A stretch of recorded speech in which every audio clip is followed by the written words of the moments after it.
got so much motherfucking design on right now. Bring it down, bring it down, nigga, call out that 3 old guys, I'm the bitches on the line, and you know. Apa itu bullying? Bullying merupakan perilaku yang disengaja dan agresif yang terjadi secara berulang terhadap korban. Bullying juga merupakan segala bentuk penindasan atau kekerasan yang dilakukan secara sengaja oleh orang atau kelompok yang lebih kuat yang mengakibatkan individu mengalami konflik atau merasa tidak nyaman. Perilaku ini ditunjukkan untuk menyakiti seseorang baik secara fisik maupun mental. Apa saja jenis-jenis bullying? Yang pertama adalah bullying fisik. Bullying ini paling tampak dan mudah untuk diidentifikasi. Contoh bullying fisik adalah memukul, menendang, menampar, mencekik, mencakar, serta menghancurkan barang-barang milik anak yang tertindas. Yang kedua, bullying verbal. Bullying ini biasanya menjadi awal dari perilaku bullying lainnya dan menjadi langkah awal menuju kekerasan. Contoh mengejek, memfitnah, menuduh yang tidak benar, mengancam, dan memanggil dengan panggilan yang tidak pantas. Yang ketiga, bullying sosial. Bullying ini juga dapat disebut bullying relasional, seperti merusak reputasi atau hubungan seseorang. Contohnya mengucilkan seseorang dari sebuah kelompok, menghasut untuk tidak berteman dengan seseorang, menyebarkan rumor tentang seseorang hingga mempermalukan seseorang di depan publik. 4. Cyberbullying. Cyberbullying adalah seseorang dihina, diintimidasi, atau dipermalukan oleh remaja lain melalui media internet atau teknologi digital seperti smartphone dan sosial media.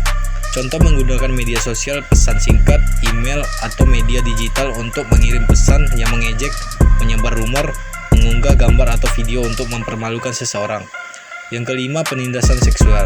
Penindasan seksual dapat berupa menggoda, mengintip, menyentuh korban secara seksual, menyebarkan foto korban yang bersifat seksual dan pribadi, mengambil foto diam-diam dengan bertujuan memuaskan gairah seksual pelaku, atau memaksa korban melihat hal-hal yang berbau pornografi juga termasuk dalam penindasan seksual.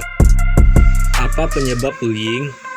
Yang pertama, tidak percaya diri, kebiasaan mengejek orang lain, haus akan kekuasaan, tidak dibekali pendidikan empati, ingin menjadi populer di lingkungannya, kurangnya hubungan dengan orang tua, haus akan kekuasaan, tidak mendapatkan apa yang mereka mau, menggunakan kekuatan fisik untuk mengintimidasi, minimnya perhatian sekolah terhadap fenomena bullying, serta pernah menyaksikan dan merasakan kekerasan. Apa saja dampak dari bullying? Yang pertama, rendahnya rasa percaya diri. Yang kedua, munculnya perasaan sedih dan frustasi. Yang ketiga, munculnya perasaan kesepian dan terisolasi dari lingkungan.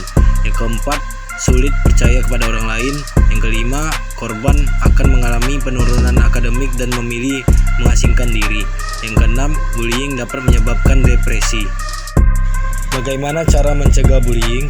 Pertama, membangun konsep diri yang baik. Kedua, dukung minat dan bakat anak. Ketiga, membangun rasa empati pada anak. Keempat, deteksi tindakan bullying sejak dini. Kelima, memberikan sosialisasi terkait bullying. Keenam, memberikan dukungan pada korban. Ketujuh, membuat peraturan yang tegas tentang bullying. Kedelapan, memberikan teladan. Dan inilah kasus nyata bullying di Indonesia yang terjadi pada Yayasan Kota di Depok. Kasus nyata yang terjadi di Yayasan Nur Rahman Pancoran Mas, Kota Depok pada Jumat 11 Agustus 2023. Seseorang siswa berinisial A dan 4 temannya melakukan aksi bullying terhadap 2 korban mereka, RFS dan ACS, yang kini bersekolah di SMA setelah lulus dari yayasan yang sama dengan pelaku. Motif bullying ini diduga berasal dari kecemburuan pelaku terhadap ulah korban yang menyebut mantan pacarnya cantik. Aksi bullying ini direkam oleh sejumlah pelaku dan justru menonton dan mengabadikan aksi kekerasan tersebut dengan kamera handphone mereka.